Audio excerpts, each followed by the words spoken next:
Hello dear student, I welcome you again in this Sachidananda Learning Channel. It is the 11th English most important question का a third part है जो कि आगामी exam की दृष्टि से बहुत ही इम्पोर्टेंट क्वेश्चन इसमें है। इसके पहले आप पार्ट 1 और पार्ट 2 नहीं देखे हैं तो जाकर के देखें, डिस्क्रिप्शन में लिंक पड़ा हुआ है और अपने एग्जाम की प्रिपरेशन करें। स्टूडेंट, डिस्क्रिप्शन बॉक्स में इंग्लिश क्लास 11 का एनसीईआरटी बेस्ट प्लेलिस्ट हमने बनाया है जहां पर आपको प्रोज, पोइट्री, सप्लीमेंट्री के ऑल चैप्टर कवर किए गए हैं, जाकर के चेक करें। और पहली बार चैनल पर हैं तो चैनल को सब्सक्राइब कर दें। आइए देखते हैं। First important question is given here, what had happened to Shiv, what had happened to Shiv, why did not she complain. तो यह आपके प्रोज का second chapter we are not afraid to die से है। क्या हुआ था उसमें, जो शिव थी, जो बिजनेसमैन था, वह अपनी पत्नी और अपने बच्चों के साथ समुद्री सफर पर निकल पड़ा है दुनिया का सफर करने के लिए, कीर्तिमान स्थापित करने के लिए उस बोट से, शिप से। तो उसमें शिव उसकी डॉटर थी। क्या हुआ उसके साथ और वह क्यों नहीं शिकायत की, आइए चेक करते हैं। देखें, during the storm sues head had Solan badly. तो उस वक्त जिस समय तूफान चल रहा था, जब वो लोग नाव से, अपनी बोट से जा रहे थे, शिप से जा रहे थे समुद्र में, तो उसी वक्त बड़ी बड़ी लहरें, तूफान आया और आ करके उनकी जहाज से टकरा गया और उसी में उसको चोट पहुंचा था, जो उसकी डॉटर थी उस बिजनेसमैन का। During the storm sues head had Solan badly, बुरी तरह से उसके सिर में सूजन आ गया। हर आइज वेयर एल्सो स्वेलेन, उसकी आंखें भी सूज गई थी। She had a deep cut on her arm, और उसके भुजाओं पर, उसके बाहों में घाव बन गया था। She did not complain before because she did not want to worry her father.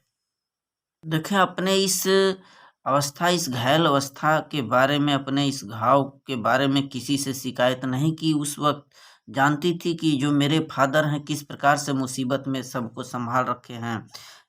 वही बोल रहा है कि she did not complain before, इसके पहले वो नहीं बताई, because she did not want to worry her father, अपने पिताजी को चिंतित नहीं करना चाहती थी। When he was trying to save them all, जबकि वह सभी को बचाने का प्रयत्न कर रहे थे। Questions 2 it is second. देखिए, what were the things buried with Tut's mummy and why. तो ये आपके प्रोज से third chapter discovering Tut the saga continues. इसमें बोल रहा है कि what were the things buried with Tut's mummy, जब टूट मर गए थे तो उनकी शव के साथ, उनकी मम्मी के साथ क्या चीजें दफन कर दिया गया, बरीड कर दिया गया और क्यों। Very important question it is also. देखें, with Tut's mummy the things as food, wine, gold, ring, resins and bracelets were buried. तो जब टूट मर गए तो उनके शरीर को दफन किया जा रहा था, तो उस वक्त उनकी मम्मी के साथ, शव के साथ, ये उनके खाने की चीजें, खाद्य सामग्री, वाइन माने शराब, गोल्ड कुछ सोने, अंगूठी, रेजिन्स माने किशमिशे एंड ब्रेसलेट्स माने कंगन, ये चीजें वेयर बरीड माने दफना दिया गया।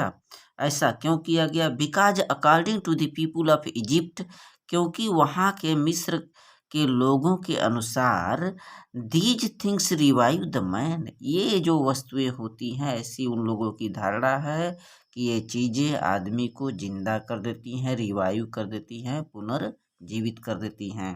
Question 3 teach. देखिए, what is Einstein's view about education. यह स्नैपशॉट सप्लीमेंट्री का चैप्टर है, अल्बर्ट आइंस्टीन चैप्टर से लिया गया है। तो इसमें बताया जा रहा है कि what is Einstein's view, Einstein के क्या विचार थे एजुकेशन के प्रति, शिक्षा के प्रति। Look seat. तो Einstein's view about education is that learning fact is not education. तो आइंस्टीन का जो विचार है, उनके अनुसार तथ्यों को सीखना, लर्निंग फैक्ट्स, तथ्यों को सीखना एजुकेशन नहीं है। According to him it is not facts that matters but ideas. तो उनके अनुसार तथ्यों का नहीं बल्कि विचारों का मूल्य होता है, बट आइडियाज। यही उनकी एजुकेशन के प्रति विचार थे। क्वेश्चन नंबर 4 इट इज देखें, हु इज रंगा, रंगा कौन है। What is special about him, उसके साथ क्या उसकी विशेषियत है, क्या खासियत है। फ्रॉम विच रंगा मैरिड, और रंगा किससे शादी किया था। तो ये सप्लीमेंट्री स्नैपशॉट का रंगाज मैरिज चैप्टर से है, थर्ड चैप्टर आपका लुक्स इट। देखिए रांगा is the son of the village accountant clerk. तो जो रांगा था गांव के ही एक जो जो अकाउंटेंट क्लर्क था, लेखा क्लर्क था, उसका लड़का था। He was only son who sent to Bangalore, वह एक इकलौता पुत्र था जो कि बंगलोर भेजा गया था टू स्टडी, माने पढ़ाई करने के लिए। उस जमाने में गांव में शिक्षा कम, उस समय शिक्षा कम थी और बहुत कम लोग बाहर जाते थे पढ़ने के लिए। तो वही एकमात्र अकाउंटेंट का लड़का था जो भेजा गया था, यही उसकी खासियत थी। ही मैरिड विथ रत्ना, और जब लौट करके आया था पढ़ाई के बाद तो वह रत्ना से शादी किया। उसको देखने के लिए भी लोगों की भीड़ लग गई, देखो चले कैसा है रंगा, क्या बदल गया। क्वेश्चन नंबर फिफ्थ, देखिए fifth, write the central idea about the voice of the rain, वर्षा की आवाज़। इस पर हमको सेंट्रल आइडिया लिखना है। यह डिस्क्रिप्शन बॉक्स में इसका लिंक पड़ा हुआ है, वहाँ पर हमने बताया है, जा करके चेक करें। क्वेश्चन नंबर 6 है, Ravi said to me are you learning your lesson today, ये इनडायरेक्ट में है। तो यहाँ पर देख रहे क्वेश्चन मार्क है, यह असर्टिव नहीं बल्कि इंट्रोगेटिव सेंटेंस है, क्योंकि यहाँ पर क्वेश्चन मार्क लगाया गया है। तो क्वेश्चन मार्क वाले सेंटेंसों में यहाँ पर सेड टू को हटा करके हम लोग आस्क्ड कर देते हैं, यदि यहाँ पर कोई ऑब्जेक्ट होगा रिपोर्टिंग वर्ब में, और कंजक्शन इफ या वेदर लगाएंगे यदि तमाम सहायक क्रिया वाज, वेयर, आर इत्यादि का प्रयोग किया गया हो तब। अन्यथा यदि कोई क्वेश्चन मार्क, वाई, हूँ इत्यादि रहने पर उसी कंजक्शन का प्रयोग करते हैं। तो यहाँ पर रवि सेड टू मी, इसको क्या हो जाएगा, रवि आस्क्ड मी इफ। अब यहाँ से जानते हैं असर्टिव सेंटेंस में कर्ता क्रिया कर्म के अनुसार बैठाएंगे। इफ यहाँ पर यू को हम ऑब्जेक्ट के अनुसार बैठाएंगे, रिपोर्टिंग वर्ब के ऑब्जेक्ट के अनुसार मी है, मी के अनुसार आई हो जाएगा। तो क्या हो जाएगा, Ravi asked me if I, और जानते हैं टेंस में परिवर्तन होगा, प्रेजेंट कंटिन्यूअस पास्ट कंटिन्यूअस हो जाएगा। If I was learning, your को मी के अनुसार माई हो जाएगा, learning my lesson that day, today का दैट डे हो जाएगा।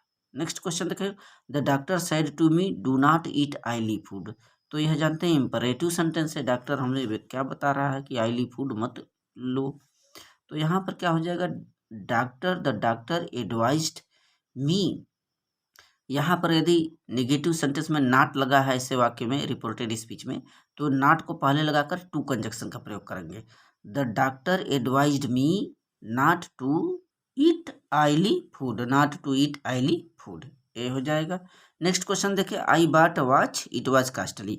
अब इसको कॉम्प्लेक्स में भी बदलना है, सिंपल में भी। तो कॉम्प्लेक्स में बदलना है तो हाउ, हूँ, व्हिच इत्यादि का प्रयोग करके हम बदलेंगे। देखिए आई बॉट अ वॉच, मैंने एक घड़ी खरीदा, और यह क्या था, इट वॉज कास्टली, यह महंगी थी।